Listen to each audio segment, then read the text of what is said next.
بسم اللہ الرحمن الرحیم۔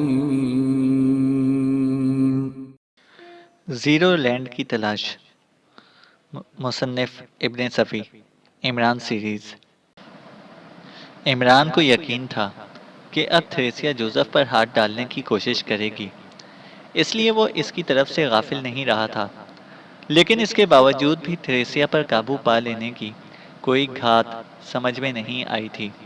وہ میڈیلینا ہی کے روپ میں اس مہم پر نکلی تھی، اور یہی چیز عمران کو محتاط رہنے پر مجبور کرتی رہی تھی۔ آخر اس روپ میں کیوں، جو عمران کا جانا پہچانا تھا؟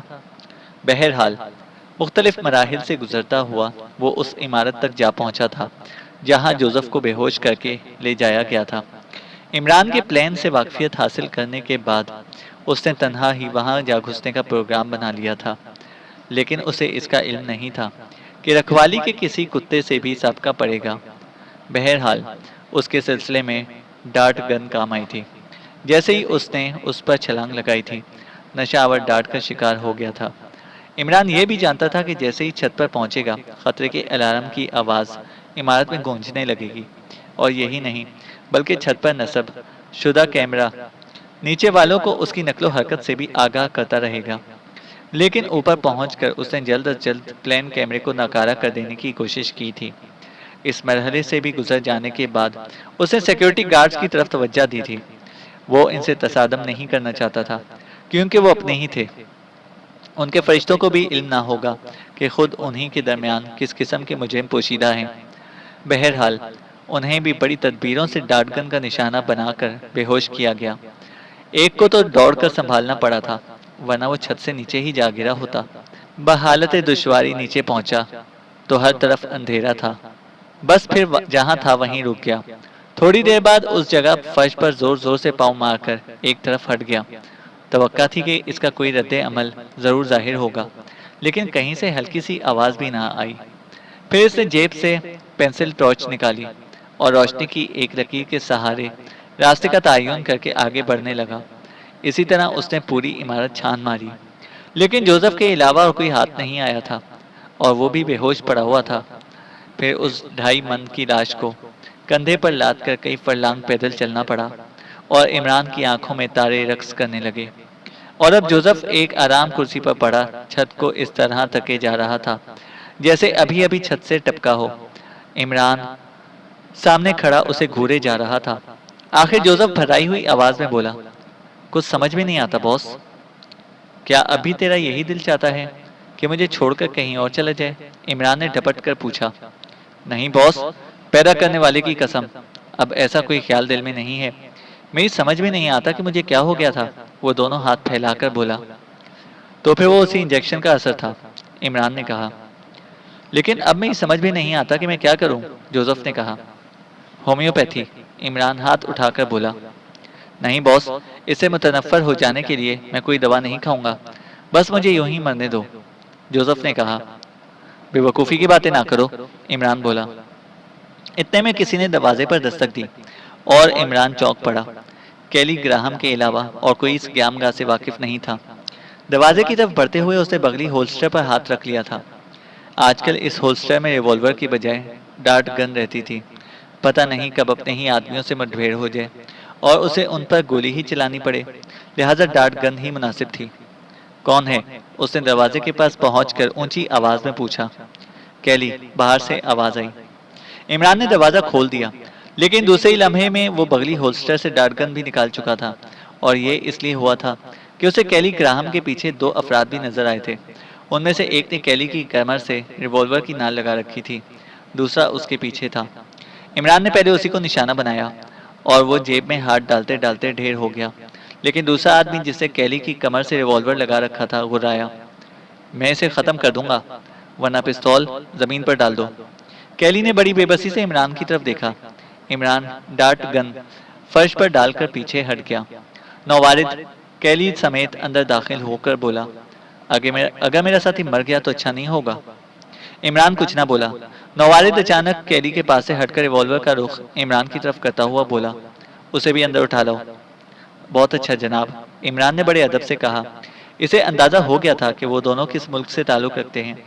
وہ برآمدے میں آیا اور جھک کر بے ہوش آدمی کو اٹھانے لگا۔ اس کی پشت دوسرے آدمی کی طرف تھی، لہذا اسے اٹھانے سے پہلے اس کا ہاتھ بغلی ہولسٹر میں رینگ گیا۔ ٹھہرو، سیدھے کھڑے ہو جاؤ، دفتن عقب سے دوسرے آدمی کی آواز آئی۔ شاید اس دوران میں اسے بھی بے ہوش ساتھی کا بغلی ہولسٹر یاد آ گیا تھا، لیکن اب دیر ہو چکی تھی۔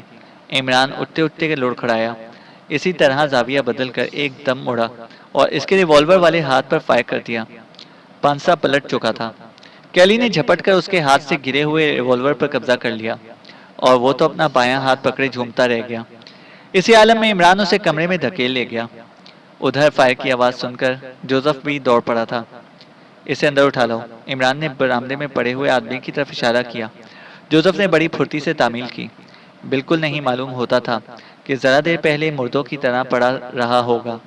وہ اسے ہاتھوں پر اٹھا لایا اور ایک طرف فرش پر ڈال دیا۔ زخمی آدمی اب بھی ہاتھ دبائے کراہ رہا تھا۔ عمران نے دروازہ بند کر دیا اور ڈاٹ گن فرش سے اٹھا کر بغلی ہولسٹر میں رکھتا ہوا بولا، کیلی، میں نے تمہیں باہر نکلنے سے باز رکھنے کی کوشش کی تھی۔ عمران نے کہا، باہر نکلے بغیر کام بھی تو نہ چلتا، کیلی نے کہا۔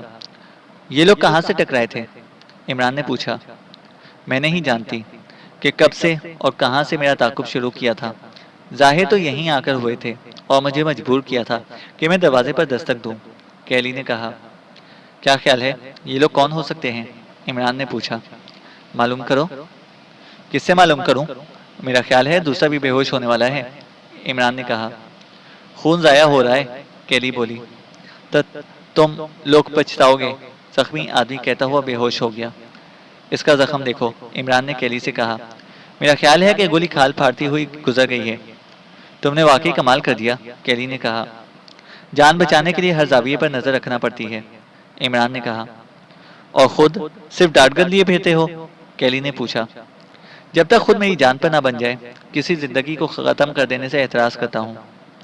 تمہارا فلسفہ بھی عجیب ہے، کیلی نے کہا۔ میں نے کہا تھا ذرا اس کا زخم دیکھ لو، عمران بولا۔ ہاں، دیکھتی ہوں، عمران نے جوزف سے کہا۔ تم کب تک کھڑے رہو گے؟ جاؤ اپنی آرام کرسی پر۔ میں اب ٹھیک ہوں باس، جوزف نے کہا۔ کیلی فرسٹ ایڈ باکس کے لیے دوسرے کمرے میں چلی گئی۔ جوزف اس کے قریب آ کر آہستہ سے بولا، کیا تم اس عورت پر اعتماد کرتے ہو باس؟ تجھے یہ نہیں کیوں سوجی؟ عمران نے کہا۔ بس میں یوں ہی پوچھ رہا ہوں باس، تاکہ اسی مناسبت سے اپنا رویہ رکھوں، جوزف نے کہا۔ فی الحال میں یہ فیصلہ نہیں کر سکا ہوں کہ اس پر اعتماد کیا جائے یا نہیں، عمران نے کہا۔ ٹھیک ہے، میں یہی معلوم کرنا چاہتا تھا، جوزف نے کہا۔ میں دیکھ رہا ہوں کہ تم پہلے سے زیادہ عقلمند ہو گئے ہو، عمران بولا۔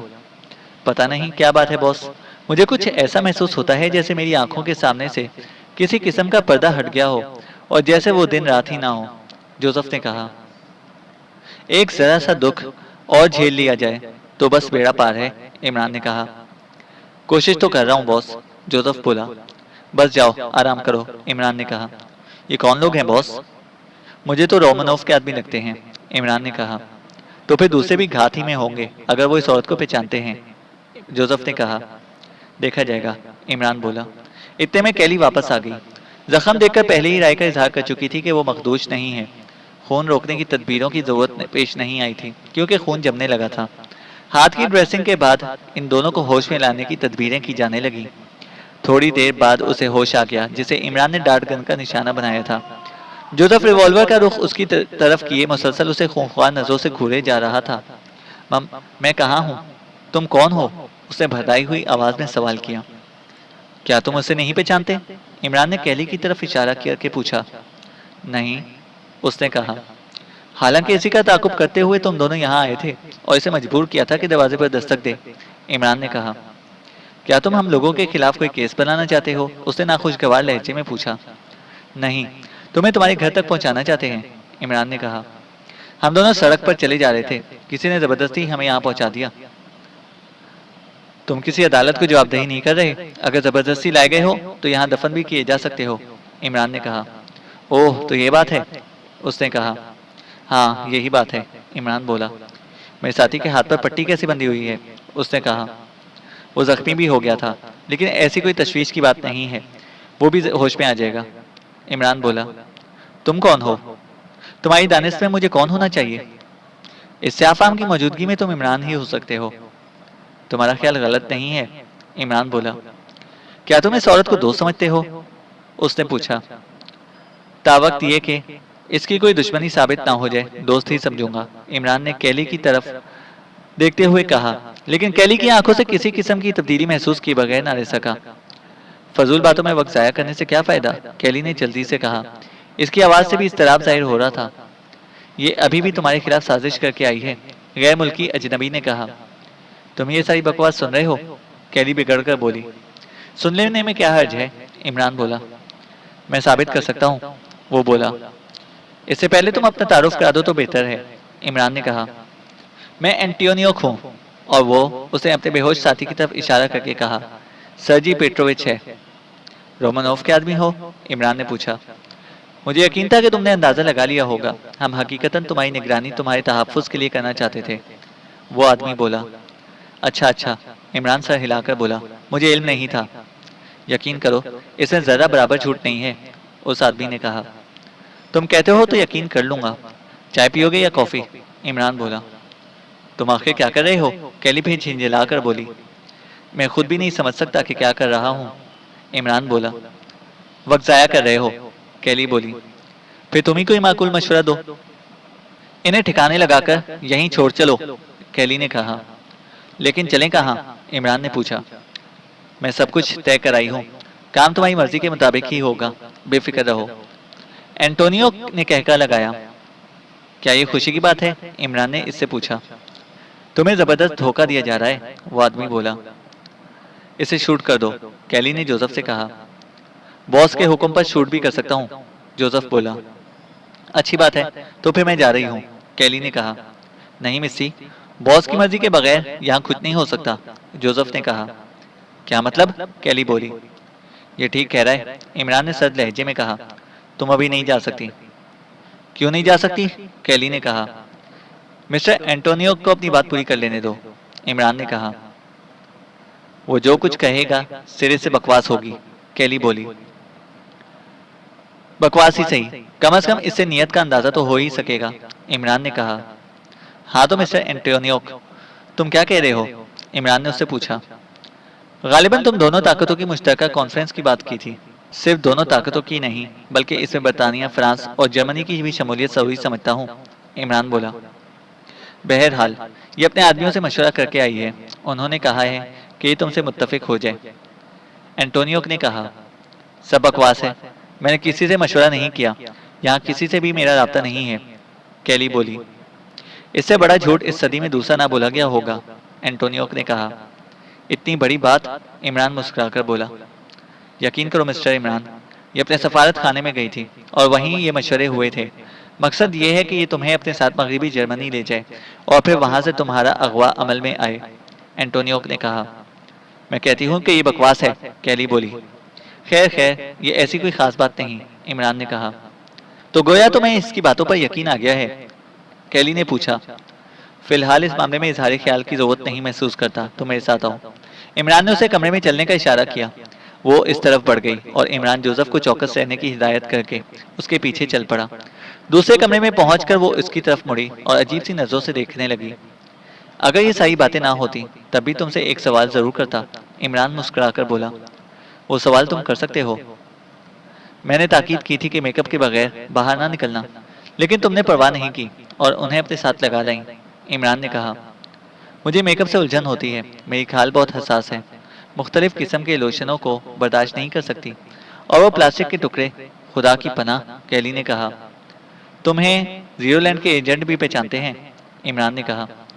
یہ بھی درست ہے، کیلی بولی۔ اور وہ اینٹونیو بھی غلط نہیں کہہ رہا، عمران اس کی آنکھوں میں دیکھتا ہوا مسکرایا۔ سنو، دفتن وہ بگڑ کر بولی، اگر تم مجھ پر اعتماد نہیں کر سکتے تو میں جا رہی ہوں۔ تمہاری مرضی، عمران نے خشک لہجے میں کہا۔ نہ میں نے تمہیں بلایا تھا اور نہ روک سکتا ہوں، یاد رکھو بری طرح پچھتاؤ گے، کیلی بولی۔ عمران کچھ نہ بولا اور کیلی نے اسے آنکھوں میں دیکھتے ہوئے کہا، تو پھر میں جا رہی ہوں۔ ارے واہ، برا مان گئی، عمران زور سے ہنس پڑا اور پھر آہستہ آہستہ اس کے قریب پہنچ کر اس کے شانے پر ہاتھ رکھ دیا، اور وہ برا سا منہ بنا کر ترچھی ہوتی چلی گئی۔ اور پھر اگر عمران نے اسے بائیں ہاتھ سے سنبھال نہ لیا ہوتا تو وہ فرش پر گری ہوتی۔ اس نے اس کے شانے کی وہ رگ دبائی تھی جس کی چوٹ حرام مغز کو تیزی سے متاثر کرتی ہے۔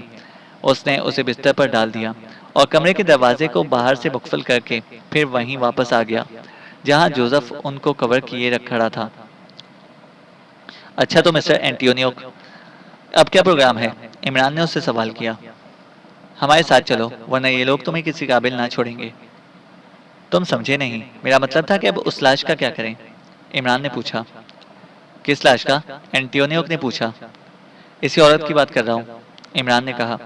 یعنی کہ وہ عورت کیلی گراہم؟ اس نے کہنا چاہا۔ ہاں، میں نے اس کا گلا گھونٹ کر مار ڈالا ہے، عمران نے کہا۔ یہ کیا کیا کیا ہے تم نے؟ وہ بکھلا کر اٹھتا ہوا بولا۔ بیٹھے رہو، جوزف گررایا اور وہ مشینی طور پر بیٹھ گیا۔ اس کے چہرے پر ہوائیاں اڑنے لگی تھیں۔ تمہیں اس سے کیا پریشانی ہے؟ عمران نے اسے غور سے دیکھتے ہوئے پوچھا۔ دوستوں کی دشمنی سے نمٹنا آتا ہے، دوستوں کے فراڈ کو میں کبھی معاف نہیں کیا کرتا۔ لیکن مار کیوں ڈالا؟ وہ آدمی بولا۔ میری مرضی، زندہ رکھ کر کیا کرتا؟ عمران نے کہا۔ تم نے بہت برا کیا، وہ ہمارے کام آتی، اینٹونیو نے کہا۔ سوال تو یہ ہے کہ میں اسے تمہارے کام کیوں آنے دیتا، عمران نے کہا۔ پتہ نہیں کیسی باتیں کر رہے ہو، اینٹونیو نے کہا۔ اس میں شک نہیں کہ تم انگریزی نہ بولنے والوں کی طرح انگریزی بول رہے ہو، لیکن میں اس پر یقین نہیں کر سکتا کہ تم رومانوف کے آدمی ہو، عمران نے کہا۔ اب دوسری طرح کی باتیں کرنے لگے۔ وہ عجیب کھسیانے انداز سے بولا۔ میرے دوست، میں سب کچھ تمہارے چہرے پر پڑھ رہا ہوں۔ کیلی کی موت کا صدمہ ابھی تک تم پر سایہ کیے ہوئے ہے، عمران نے کہا۔ بس خاموش رہو، نہ جانے کیسی باتیں کر رہے ہو، وہ ہاتھ پھیلا کر بولا۔ جوزف، میں ابھی آیا، پوری طرح ہوشیار رہنا، کہتا ہوا عمران پھر اسی کمرے کی طرف مڑ گیا جہاں کیلی کو چھوڑ کر آیا تھا۔ فرسٹ ایڈ باکس کے خانے سے کسی سیال کی شیشی نکالی اور اسے ہائپوڈرمک سرنج میں کھینچنے لگا۔ سیال کی خاصی مقدار سرنج میں منتقل کر لینے کے بعد کیلی کی طرف متوجہ ہوا جو اب بھی بستر پر بے حس و حرکت پڑی ہوئی تھی۔ عمران نے بڑے مغموم انداز میں سر کو جنبش دیتے ہوئے اس سیال کی تھوڑی سی مقدار کیلی کے بازو میں انجیکٹ کر دی اور کمرے کا دروازہ بند کرتا ہوا پھر انہی لوگوں کی طرف چل پڑا۔ اس بار اس نے کمرے کا دروازہ باہر سے بولٹ نہیں کیا تھا۔ اینٹونیو نے اتنی دیر میں اپنی حالت پر قابو پا لیا تھا اور خاصے جارحانہ موڈ میں معلوم ہوتا تھا۔ عمران کو دیکھتے ہی غصیلے لہجے میں بولا، یہ ہمارے خلوص کی توہین ہے۔ مجبوری ہے مسٹر اینٹونیو، یا جو کچھ بھی تمہارا اصل نام ہو، عمران نے کہا۔ پتہ نہیں تم کیا سمجھ رہے ہو، اینٹونیو نے کہا۔ تمہارا ساتھی شاید تم سے بہتر طور پر گفتگو کر سکے، لہٰذا اب میں اسے ہوش میں لانا چاہتا ہوں۔ عمران بائیں ہاتھ میں دبی ہوئی سرنج اسے دکھاتا ہوا بولا اور وہ صرف ہونٹوں پر زبان پھیر کر رہ گیا۔ عمران نے بے ہوش آدمی کے بائیں بازو میں انجیکشن دیا۔ آخر تم چاہتے کیا ہو؟ اینٹونیو نے مستربانہ انداز میں پوچھا۔ حقیقت، تمہاری حقیقت معلوم کرنا چاہتا ہوں، عمران نے کہا۔ تم اپنا اور ہمارا وقت ضائع کر رہے ہو، اینٹونیو نے کہا۔ اور شاید میں نے ہی تمہیں مدعو کیا تھا کہ یہاں آ کر میرے ساتھ وقت ضائع کرو، عمران اس کی طرف بڑھتا ہوا بولا۔ کیا مطلب؟ اس نے کہا۔ تمہیں بھی انجیکشن لینا پڑے گا، عمران نے کہا۔ یہ نہیں ہو سکتا، وہ بولا۔ دوسری صورت میں کیلی ہی کی طرح مر جانا پڑے گا، عمران نے کہا اور جوزف سے بولا۔ قریب آ کر اس کی کمر سے ریوالور لگا دو، اگر یہ ذرا سی بھی جدوجہد کرے تو گولی مار دینا، عمران نے کہا۔ تم پچھتاؤ گے، اینٹونیو نے کہا۔ بہت دنوں سے پچھتا رہا ہوں، میرے لیے کوئی نئی بات نہیں ہے، چلو خود ہی اپنا بازو کھول دو، عمران نے کہا۔ جوزف قریب آ گیا، اس کے عقب میں پہنچ کر اس نے کھیل ہی ختم کر دیا، یعنی پستول کی نال کمر سے لگانے کی بجائے اس کا دستہ خاصی قوت سے اس کی گردن پر رسید کر دیا۔ ہلکی سی کراہ کے ساتھ وہ منہ کے بل فرش پر چلا آیا تھا۔ بہت اچھے، عمران سر ہلا کر بولا۔ بہت سمجھدار ہو گیا ہے، لیکن انجیکشن دینا ہی پڑے گا تاکہ کم از کم 2 گھنٹے تک اسے بھی ہوش نہ آ سکے۔ بلی والا تو نہیں ہے باس، جوزف نے کہا۔ نہیں، اس کا الزام تھریسیا کے سر جا چکا ہے، لہٰذا اب اسے استعمال نہیں کیا جائے گا، عمران نے کہا۔ لیکن یہ چکر میری سمجھ میں نہیں آیا باس، تم نے تو کہا تھا کہ وہ عورت تمہاری دوست ہے، جوزف نے پوچھا۔ ہو سکتا ہے کہ خود اسے دھوکے میں رکھا گیا ہو، عمران نے کہا۔ کیا واقعی تم نے اسے مار ڈالا؟ جوزف نے پوچھا۔ سوال ہی نہیں پیدا ہوتا، وہ بھی انہی کی طرح بے ہوش ہے۔ بہرحال اب جلدی کرو، ہم یہاں سے کہیں اور چل رہے ہیں، عمران نے کہا۔ 20 منٹ کے اندر اندر وہ ضروری سامان سمیٹ کر اس اسٹیشن ویگن میں جا بیٹھے تھے جو گیراج میں کھڑی تھی۔ روانگی سے قبل عمران نے اس کی نمبر پلیٹس بھی تبدیل کر دی تھی۔ تعاقب کا دھیان رکھنا، عمران نے جوزف سے کہا۔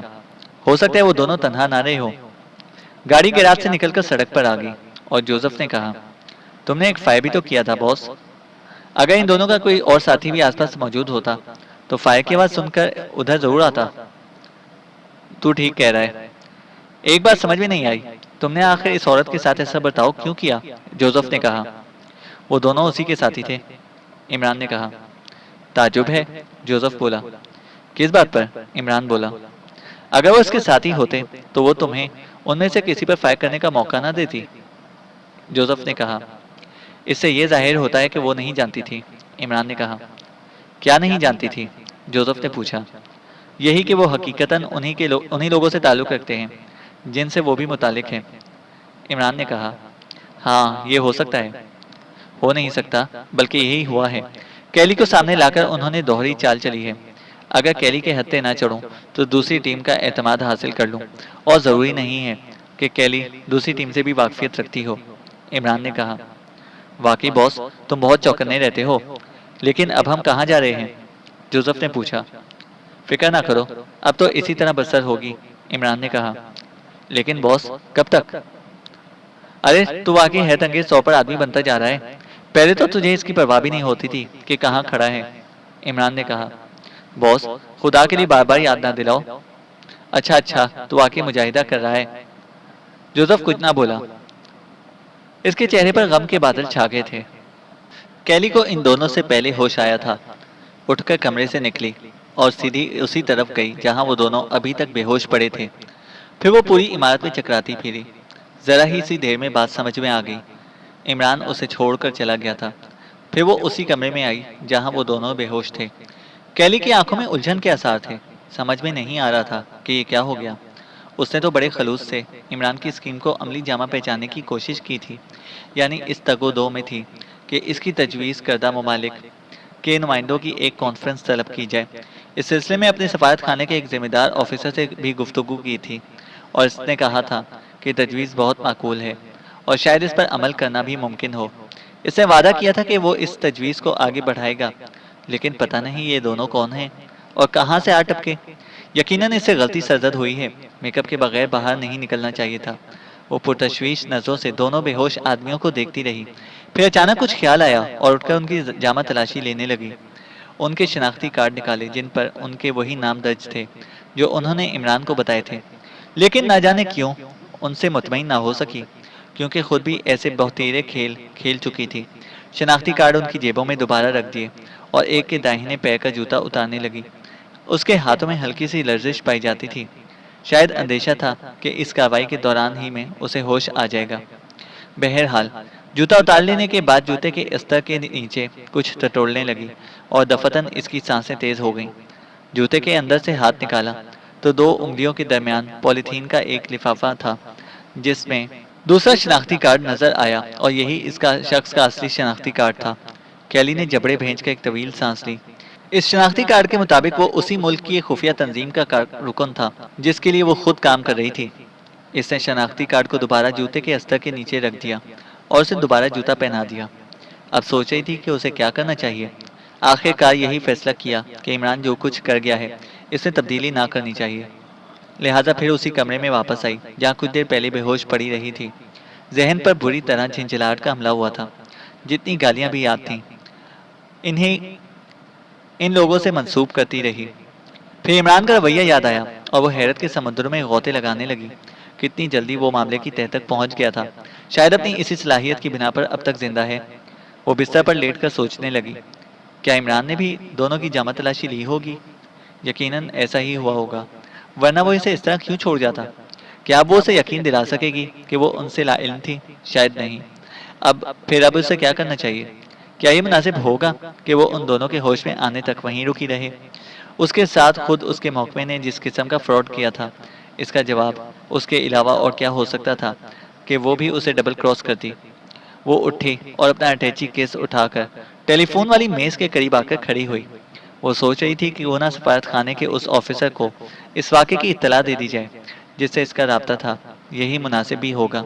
اس نے نمبر ڈائل کیے اور ماؤتھ پیس میں بولی، مسٹر فرانس پلیز۔ فرانس سے جلد ہی رابطہ قائم ہو گیا۔ وہ اسے بتانے لگی کہ کس طرح رومنوف کے دو آدمیوں نے اس کا تعاقب کیا تھا اور عمران تک جا پہنچے تھے، اور عمران نے ان میں سے ایک کو زخمی کر دیا تھا۔ اس نے نہ جانے کیوں میرے ساتھ بھی وہی برتاؤ کیا جو اس کے ساتھ کیا تھا۔ کیلی نے اس سے کہا، تمہارے ساتھ کیا برتاؤ کیا؟ دوسری طرف سے آواز آئی۔ نہ صرف ان دونوں کو بے ہوش کیا بلکہ مجھ پر بھی ڈانٹ گن چلائی اور اپنے سیاہ فام ملازم کو لے کر نہ جانے کہاں چلا گیا۔ کیلی نے کہا، یہ تو بہت برا ہوا۔ رومنوف کے آدمی کہاں ہیں؟ فرانس نے پوچھا۔ یہیں پڑے ہوئے ہیں، ابھی تک ہوش میں نہیں آئے۔ ذرا ہی دیر پہلے مجھے ہوش آیا ہے اور میں بھی یہاں سے نکل رہی ہوں۔ کیلی نے کہا، نہیں، تم وہیں ٹھہرو۔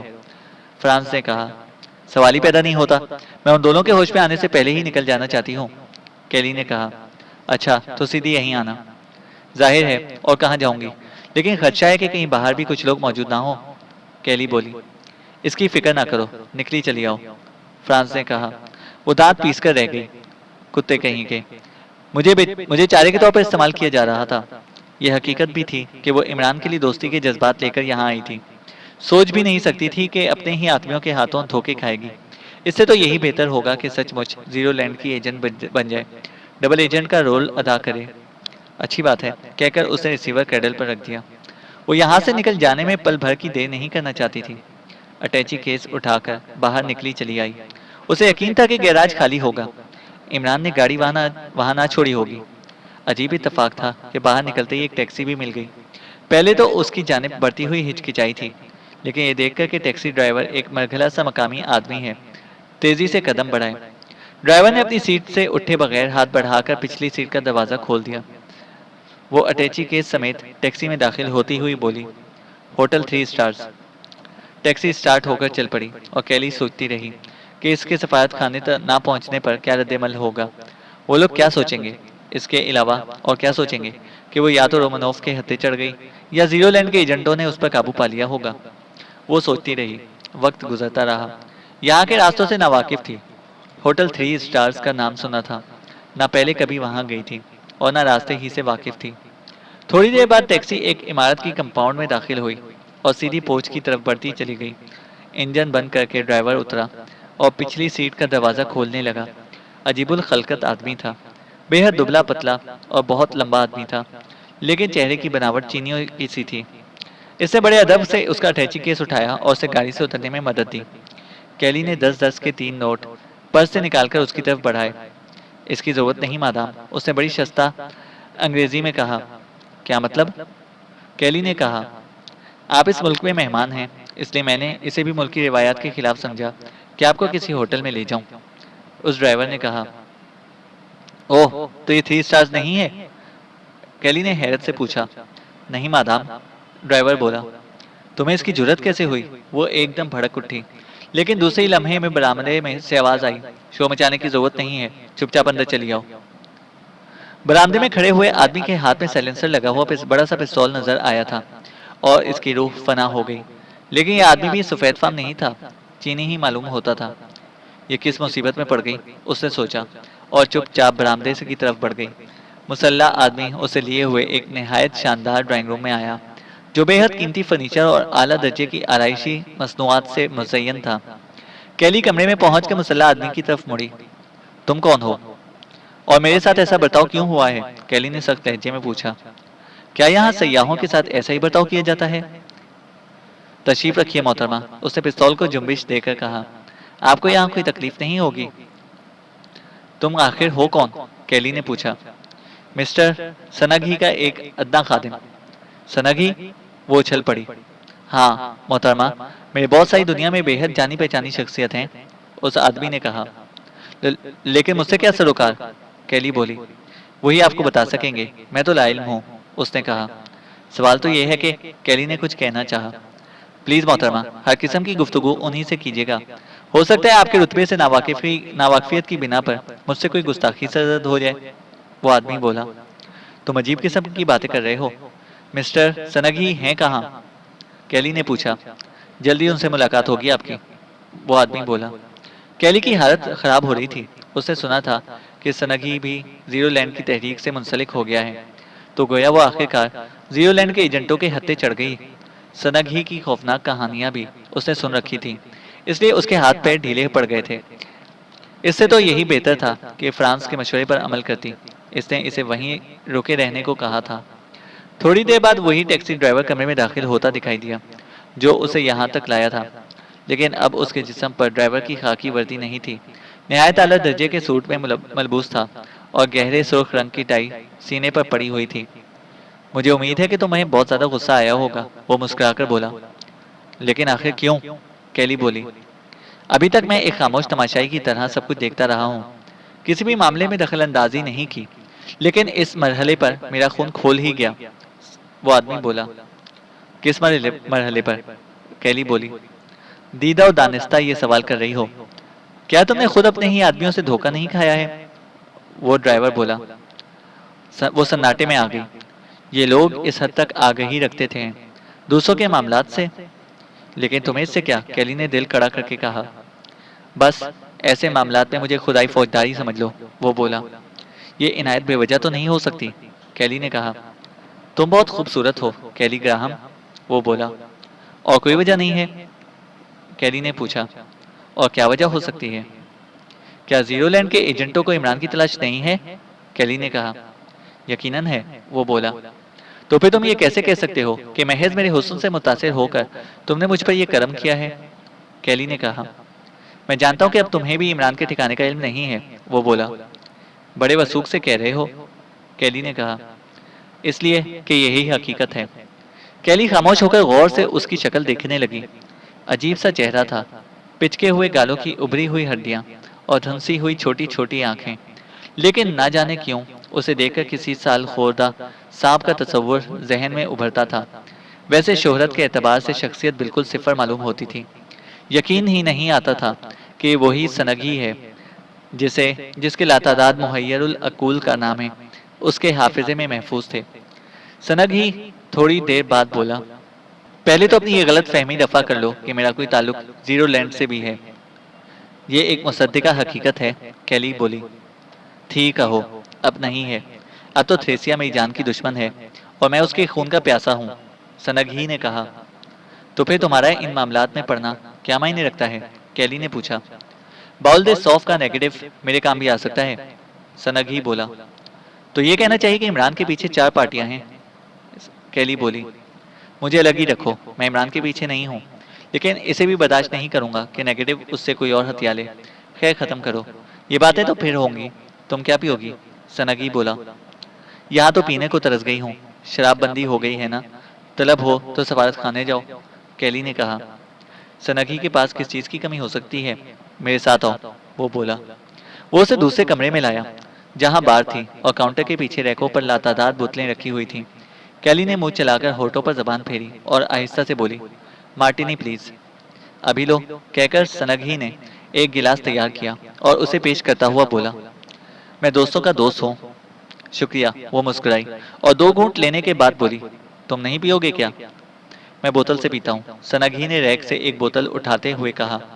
نیٹ پیتے ہو؟ کیلی نے کہا۔ بالکل نیٹ، پانی ملی ہوئی بھی کوئی پینے کی چیز ہے؟ سنگھی نے کہا۔ ہاں، میں نے سنا تھا کہ تم بلا نوش بھی پیو ہو، کیلی بولی۔ بہرحال میں دوستوں کا دوست ہوں، تم نے اور بھی کچھ سنا ہوگا میرے بارے میں، سنگھی نے کہا۔ کیلی کے گال سرخ ہو گئے اور وہ اسے نظریں چرانے لگی۔ سنگھی کے ہونٹوں پر شیطنیت بھری مسکراہٹ تھی۔ کیا عمران کو علم ہے کہ تم بھی اس کی طاق میں ہو؟ کیلی نے پوچھا۔ اس کے فرشتوں کو بھی علم نہیں ہے، وہ تو مجھے مردہ سمجھتا ہے۔ ہماری آخری ملاقات تنزانیہ کے جنگلوں میں ہوئی تھی، سنگھی بولا۔ اور تم جانتے ہو کہ عمران اس وقت کہاں ہوگا؟ ہاں، میں جانتا ہوں کہ جوزف سمیت وہ اس وقت کہاں ہے، سنگھی بولا۔ وہ میرے بارے میں غلط فہمی میں مبتلا ہو گیا ہے، کیلی بولی۔ بے فکر رہو، میں اس کی غلط فہمی دفع کر دوں گا۔ لیکن کیا تم پھر اپنے آدمیوں میں واپس جاؤ گی؟ سنگھی بولا۔ فی الحال تو وہ سوال ہی پیدا نہیں ہوتا، کیلی نے کہا۔ واقعی تمہارے ساتھ بڑی دغا بازی ہوئی ہے۔ ویسے کیا تم عمران کو چاہتی ہو؟ سنگھی نے پوچھا۔ وہ بہت اچھا دوست ہے، بے حد مخلص، کیلی بولی۔ میں نے پوچھا تھا کیا تم اسے چاہتی ہو؟ سنگھی بولا۔ شاید میں اسے چاہتی بھی ہوں، کیلی گراہم نے کہا۔ تب تو تم میری بھتیجی بھی ہوئی، سنگھی نے کہا۔ کیا مطلب؟ کیلی نے پوچھا۔ وہ مجھے چچا کہتا ہے۔ بڑی عجیب بات ہے، کیلی گراہم بولی۔ واقعی بڑی عجیب بات ہے، کہ ہم دونوں ایک دوسرے کی جانی دشمن بھی ہیں اور بعض حالات میں ایک دوسرے کو چھوٹ بھی دیتے ہیں، سنگھی نے کہا۔ عمران نے کبھی اس کا ذکر نہیں کیا، کیلی گراہم نے کہا۔ غیر ضروری باتیں نہیں کرتا، یہ غلط ہے۔ اس سے زیادہ غیر ضروری باتیں کرنے والا اور کوئی دوسرا میری نظر سے نہیں گزرا، کیلی گراہم بولی۔ وہ اور بات ہے، سنگھی نے کہا۔ وہ آدھی سے زیادہ بوتل صاف کر چکا تھا۔ سوال تو یہ ہے کہ تم مجھے یہاں کیوں لائے ہو؟ کیلی نے پوچھا۔ تم اپنے آدمیوں سے ہرگز نہ بچ سکتی۔ اور سنو، اسے بھول جاؤ کہ اس سلسلے میں کوئی بین الاقوامی کانفرنس ہوگی۔ اس کے لیے تمہاری تگودو بالکل فضول ہے، سنگھی بولا۔ خدا کی پناہ، تم یہ بھی جانتے ہو، کیلی نے کہا۔ میں نے تمہاری اور عمران کی مشاورت سنی تھی۔ کب اور کہاں؟ کیلی نے پوچھا۔ یہ غیر ضروری سوال ہے، ویسے اگر غلط کہہ رہا ہوں تو تردید کر دو، سنگھی بولا۔ نہیں، میں اس کی تردید نہیں کر سکتی۔ بین الاقوامی کانفرنس کا انعقاد ناممکن ہے کیونکہ بڑی طاقتوں کی نیتوں میں فطور ہے، سنگھی بولا۔ میں نہیں سمجھی۔ ہر بڑی طاقت زیرو لینڈ کے سائنسدانوں کو اپنی تحویل میں دیکھنا چاہتی ہے تاکہ وہ ان کی صلاحیتوں سے فائدہ اٹھا سکے، لہٰذا وہ زیرو لینڈ والوں کے مریخ پر تنہا حملہ آور ہونا چاہتی ہے، سنگھی بولا۔ اوہ، اب میں سمجھی، کیلی بولی۔ حالانکہ یہ بات بالکل سامنے کی ہے۔ میں سمجھی تھی کہ وہ اسے مشترکہ مفاد کا معاملہ سمجھ کر آپس میں تعاون کریں گے، کیلی نے کہا۔ دنیا کے مٹ جانے کا غم کسی کو بھی نہیں ہے، ہر طاقت صرف اپنا وجود برقرار رکھنا چاہتی ہے، سنگھی نے کہا۔ کرین قیاس ہے؟ کرین قیاس نہیں، بلکہ یہ ایک اٹل حقیقت ہے، سنگھی بوتل میں بچی کھچی شراب بھی حلق میں انڈیل کر بولا۔ چلو سب کچھ تسلیم کیے لیتی ہوں، لیکن پھر کیا ہوگا؟ عمران ساری زندگی اسی طرح چھپتا پھرے گا؟ ہرگز نہیں، میں اپنی تجویز اس کے سامنے رکھوں گا۔ ظاہر ہے اس کی حکومت کو اس معاملے سے کوئی دلچسپی نہیں ہو سکتی اور وہ بڑی طاقتوں سے بھی تعاون کرنے پر تیار نہیں ہے، لیکن نچلا بیٹھنا اس کی سرشت کے خلاف ہے۔ مجھے یقین ہے کہ وہ دوبارہ ان کے مریخ تک پہنچنا چاہتا ہے، سنگھی نے کہا۔ لیکن بڑی طاقتوں کی مدد کے بغیر یہ ناممکن ہوگا، کیلی گراہم نے کہا۔ تم مجھے کیا سمجھتی ہو؟ سنگھی سینے پر ہاتھ مار کر بولا۔ کیا میں خود بھی ایک بڑی طاقت نہیں ہوں؟ کیلی نے پہلے خالی بوتل پر نظر ڈالی، پھر اس کی شکل دیکھ کر ہنس پڑی۔ کیا تم مجھے نشے میں سمجھ رہی ہو؟ سنگھی کاؤنٹر کے پیچھے جاتا ہوا بولا۔ وہ اب دوسری بوتل اٹھا رہا تھا۔ وہ اسے حیرت سے دیکھے جا رہی تھی۔ اس نے کاک نکال کر بوتل ہونٹوں سے لگائی تھی کہ دو مقامی عورتیں کمرے میں گھس آئیں اور ان میں سے ایک نے دوسری سے کہا، یہ دیکھو حرامی کو، اب تیسری لے آیا ہے۔ کیلی چونک کر مڑی، لیکن جو کچھ کہا گیا تھا اس کے پلے نہ پڑا اور سنگھی نے اردو میں ان سے کہا، یہ میری بھتیجی ہے۔ شکل دیکھو حرامزادے کی، یہ بھتیجی ہے؟ میرے بھائی نے ایک میم سے شادی کی تھی، سنگھی نے کہا۔ تم جیسے ماں کے قسم کا کیا اعتبار؟ ان میں سے ایک عورت بولی۔ سنگھی ہنس ہنس کر ان کی گالیاں سنتا رہا تھا، پھر بولا، کیا تم دونوں نہیں پیو گی؟ انہوں نے للچائی ہوئی نظروں سے بار کی طرف دیکھا اور سنگھی نے لپک کر ایک ایک بوتل دونوں کو تھما دی۔ لیکن یہاں نہیں، وہ ہاتھ اٹھا کر بولا، اپنے کمروں میں جاؤ۔ کیوں نہیں؟ ایک چہکاری، یہاں تو تم پی رہے ہو۔ دونوں کمرے سے نکل گئیں اور کیلی سنگھی کو سوالیہ نظروں سے دیکھنے لگی۔ میری دیکھ بھال کرنے والیاں تھیں، سنگھی لاپرواہی سے بولا۔ ہاں، تو میں کہہ رہا تھا کہ میں بھی ایک بڑی طاقت ہوں، اپنے طور پر ایسی مہم ترتیب دے سکتا ہوں جو زیرو لینڈ والوں کے مریخ تک پہنچ سکے۔ میں سمجھ گئی تم کیا کہنا چاہتے ہو، کیلی گراہم بولی، اور یہی میں عمران کو بھی سمجھانا چاہتا ہوں، کاش اس کی سمجھ میں بھی آ جائے، سنگھی نے کہا۔ لیکن تمہارا اس میں کیا مفاد ہوگا، کیلی گراہم بولی۔ میں زیرو لینڈ کے ساری یونٹوں کو کھنڈر بنا دینا چاہتا ہوں، سنگھی بولا۔ آخر کیوں؟ کیلی گراہم بولی۔ مقصد صرف تھریسیا پر قابو پانا ہے، سنگھی بولا۔ صرف تھریسیا پر؟ کیلی نے متحیرانہ لہجے میں سوال کیا۔ ہاں، اپنی انا کی تسکین کے لیے آج تک دنیا کی کوئی عورت مجھ سے اکڑ کر اپنی اکڑن قائم نہیں رکھ سکی۔ ہر حال میں اسے حاصل کرتا ہوں اور پھر گٹر میں پھینک دیتا ہوں، سنگ بولا۔ مجھ پر رحم کرنا چچا، کیلی بولی۔ ارے تم تو بھتیجی ہو، وہ مشفقانہ انداز میں اس کے سر پر ہاتھ پھیر کر بولا۔ چینل کو سبسکرائب کریں اور بیل آئیکن کو پریس کریں تاکہ ہماری ہر اپڈیٹ آپ کو بر وقت مل سکے۔